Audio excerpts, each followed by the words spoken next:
جی بسم اللہ الرحمن الرحیم. اس وقت میں موجود ہوں اسٹوڈیو میں. ہمارے ساتھ پشاور کے انتہائی معروف آئی سرجن ڈاکٹر یعقوب حسن صاحب موجود ہیں. سب سے پہلے تو ڈاکٹر صاحب میں آپ کو ویلکم کرتا ہوں اپنی اسٹوڈیو میں. خیالات کا اظہار کر سکتے ہیں. جو عمران خان رہائی فورس کے حوالے سے ان سے بات کرتے ہیں. آلریڈی اگر دیکھا جائے تو ان کی رہائی فورس کے حوالے سے کافی زیادہ قربانیاں ہیں اور انہوں نے جو رہائی فورس جو بنائی ہے تو اس حوالے سے ڈاکٹر صاحب سے بات کریں گے کہ اس کے کیا موقف ہے اور کیا سٹانس ہے اپنے اس عمران خان رہائی فورس کے حوالے سے. بڑی مہربانی جی. نمبر 1 چیز تو یہ ہے کہ عمران خان کو تقریباً 14 منتھس ہو گئے ہیں نا کہ وہ اس کو انلیگل اریسٹ میں رکھا ہوا اور جو کیسز بنائے تھے جن کیسز کی وجہ سے اس کو رکھا ہوا تھا وہ تقریباً 99% کیسز میں اس کی ضمانت ہو چکی ہے اور کوئی بھی ایسا سگنیفیکنٹ کیس نہیں تھا جس میں آپ سمجھیں گے کہ یہ کرمینلٹی میں آتا ہے یا اس کی کنوکشن ہو سکتی ہے. تو نمبر 1 تو لیگل پوائنٹ آف ویو کے حساب سے تو اس کی جو اریسٹ ہے اس کا وہ آپ کو بھی اور پوری قوم کو پتہ ہے کہ وہ انلیگل ہے. صحیح. اب ایک ملک میں جہاں پہ رول آف لا نہیں ہوتا وہاں پہ یہ چیزیں ہوتی ہیں کہ آپ کسی آدمی کو پکڑ کر بند کر دیں پھر ایک عدالت سے اس کی ضمانت ملے دوسرے سے پھر اس کو پکڑ لیں. اب اس دور کو جب رول آف لا ہو تو اس کو جبر کا دور کہتے ہیں, فسطائیت کا دور کہتے ہیں. صحیح. اور جبر اور فسطائیت کے دور میں بات کرنا اور سانس لینا بہت مشکل کام ہوتا ہے. صحیح. ہم نے رہائی فورس اس نظریے سے بنائی تھی کہ ہمارا کوئی ایسا کوئی ملیٹنٹ کا یا ملیٹنسی کا تو آبجیکٹو نہیں ہے, نہ وہ وے آف میتھڈ اڈاپٹ کر سکتے ہیں.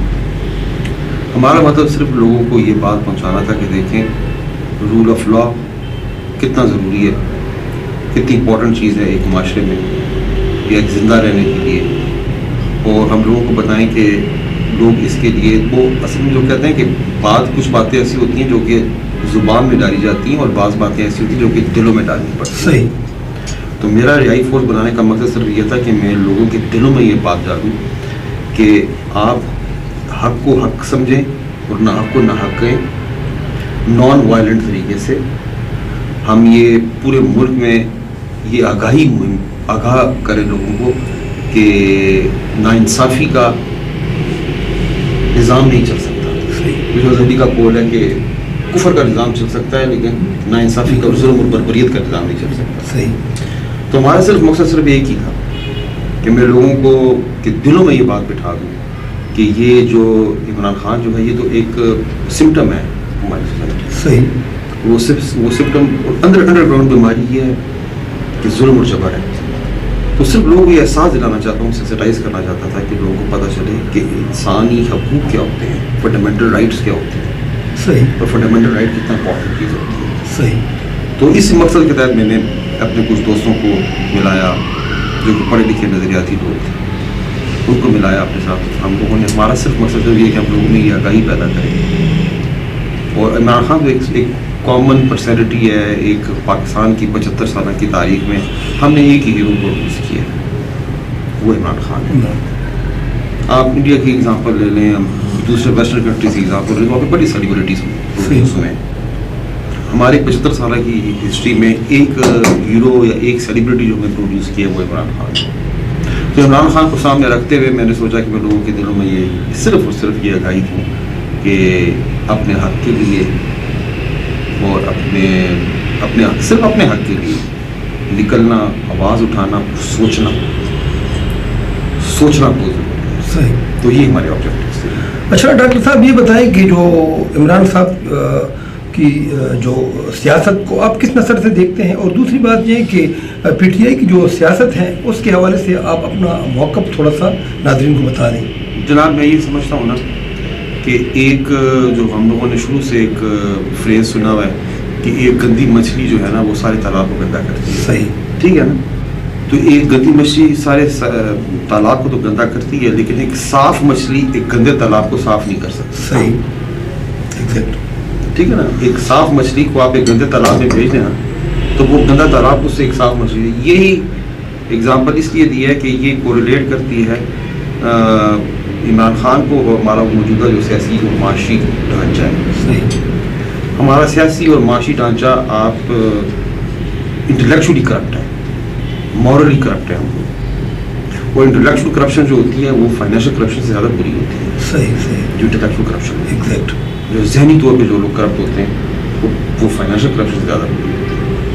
تو عمران خان سے میں پچھلا جو ہمارا جو 4.5 سال کا عمران خان صاحب کا دور تھا، تو لیکن ہم اس میں بھی کئی غلطیاں کریٹیکل تھنکنگ سے آپ دیکھیں تو کئی غلطیاں جو خان صاحب سے بھی ہوئی ہیں، میں اس سے ان کو ڈیفینڈ نہیں کر سکتا، لیکن قدرے میں یہ کہتا ہوں کہ دی بیسٹ ہمارے پاس جو پولیٹیکل لاٹ ہے اس میں سب سے بہترین اور سب سے ایک ایماندار آدمی تو ہے نا ہمارے پاس، جب میں سیاسی ڈھانچے میں ایک شخص ہے جو کہ فائنینشلی مورلی آنیسٹ ہے، تو یہی میری وجہ تھی کہ میں اس پی ٹی آئی میں شامل ہوں، اور دیکھیں یہ ان پہاڑوں کے ساتھ کنفرنٹ کرنا، کرپشن کی اور مافیا کو کنفرنٹ کرنا کوئی آسان کام نہیں ہے، بہت مشکل، یہ بہت مشکل کام ہے، اور یہ بڑا ایوولوشن سے ہوگا، یہ آہستہ آہستہ ایک ایک قدم لے کر ہوگا، اور اس ایک ایک قدم کی جو جدوجہد ہے یہ ایک کافی لمبی جدوجہد ہے، اور اس جدوجہد میں چاہتا ہوں کہ ہر آدمی معاشرے کا ہر آدمی جو ہے اس کا ایک فرض بنتا ہے کہ وہ اس قسم کی جدوجہد میں ضرور ایکٹیویٹ، چاہے وہ سیاست میں ڈائریکٹلی سیاست میں حصہ لے یا نہ لے۔ صحیح، اچھا ڈاکٹر صاحب یہ بتائیں کہ آپ آج کی سیاست جو ہے اور جو پہلے کی سیاست تھی آپ اس کو کس نظر سے دیکھتے ہیں؟ جناب آج کی سیاست تو دکانداری ہے، آپ 90 کی دہائی سے شروع کر لیں، ذوالفقار علی بھٹو پہ 70 سے 77 تک وہ وزیر اعظم رہے تھے، صحیح، ضیاء الحق نے ان کو پھانسی پہ بھی لٹکا دیا، جس سے نسیم حسن شاہ نے خود کہا تھا کہ یہ فیصلہ غلط تھا، لیکن اس کے اوپر 1 روپے کا کرپشن کا الزام ثابت نہیں۔ 77 تک ہماری سیاست بالکل صاف تھی، اور یہ آپ ڈالر سے آپ دیکھ لیں کہ 80 میں ڈالر جو تھا وہ 6-7 روپے کا تھا، تو ابھی ڈالر جو ہے وہ 280 روپے کا ہے، تو جس حساب سے ہمارا روپے ڈپریشیٹ ہوا ہے نا اسی حساب سے ہماری کرپشن اوپر گئی، ایگزیکٹ۔ تو ابھی سیاست جو ہے سیاست صرف اور صرف کرپشن کے لیے کی جاتی ہے، اس کو لوگوں نے دکانداری کو as a profession full time profession adapt کیا ہے کہ ہم سیاست کریں گے پیسے لینے کے لیے، پیسے کمانے کے لیے، اور جس معاشرے میں جناب سزا اور جزا کا کانسیپٹ ہی نہ ہو، صحیح، تو وہاں پہ تو پھر یہ سیاست سے گندی بن جاتا ہے جو کہ آج کل بن گیا۔ اچھا یہ بتائیں کہ جو پی ٹی آئی کی جو موجودہ قیادت ہے آپ اس سے کس حد تک مطمئن ہیں؟ آیا جو ورکرز ہیں وہ اس طریقے سے عزت دے پا رہے ہیں جو ان کو دینی تھی؟ بدقسمتی سے نہیں، آپ بالکل ٹھیک ہے جی، میں بالکل آپ سے ایک بات سے ایگری کرتا ہوں کہ وہ جو فیض احمد فیض کا شعر ہے کہ یہ داغ اجالا یہ شب گزیدہ سحر، داغ اجالا یہ شب گزیدہ سحر، وہ انتظار تھا جس کا یہ وہ سحر تو نہیں، یہ وہ سحر تو نہیں، 8 فروری کو ہم لوگوں نے جس وجہ سے ووٹ دیا تھا یہ وہ سحر تو نہیں جو ہم دیکھ رہے ہیں۔ بدقسمتی ہوتی ہے، لیکن یہی ہماری لرننگ کرو ہے، یہی لرننگ کرو ہے کہ اسی سے عوام سیکھتی ہے، اسی سے ہم لوگ سیکھتے ہیں، اور پھر اسی سے فلٹر ہوگا، پھر الیکشن ہوں گے تو جو لوگوں نے ابھی ہمارے حساب سے میری سمجھ کے مطابق کرپشن اور ڈس لائلٹی ٹو یور کاز، اس کو انٹلیکچوئل کرپشن میں جانتا ہوں، تو یہ انٹلیکچوئل کرپشن جو آج کل فائنینشیل کرپشن کو میں سائڈ میں رکھ دوں نا، تو جو انٹلیکچوئل کرپشن ڈس لائلٹی کی صورت میں ہو رہی ہے میں اس سے بڑا ڈسٹرب، صحیح، میں ڈس لائلٹی سے بولتا ہوں، ایگزیکٹ، ہاں ڈس لائلٹی میں تو obviously کہ وہاں اس طرح کی کرپشن سے کرپشن ہم لوگوں نے جن انتخابات میں میرے جیسے غیر سیاسی پروفیشنل لوگوں نے بھی جا کر ووٹ دیا، اور جا کے ہم لوگوں نے گھروں سے نکلے جن کا سیاست سے کوئی ڈائریکٹ تعلق بھی نہیں تھا، لیکن جیسے فیض نے کہا تھا کہ یہ وہ سحر تو نہیں جس کا انتظار تھا۔ 9 فروری کو ہم سمجھے تھے کہ ہم نے 8 فروری کو اپنا حق ادا کر دی ہے، اب 9 فروری کو جن کو ہم نے اسمبلی میں بھجوایا اب ان کا حق ہے، ان کا رول ہے کہ اب وہ پلے کریں گے، ہمیں اپنا رول پلے کریں گے۔ لیکن آپ دیکھیں 9 فروری کے بعد سے دیکھیں روز بروز نئی کرپشن، فائنینشیل کرپشن ایک طرف، اور انٹلیکچوئل کرپشن جو عمران خان سے ڈس لائلٹی ہے، جو کمپرومائزڈ فارم آف لیڈرشپ ہماری نکلی ہے۔ ہمیں تو یہ امید نہیں تھی کہ ہم لوگ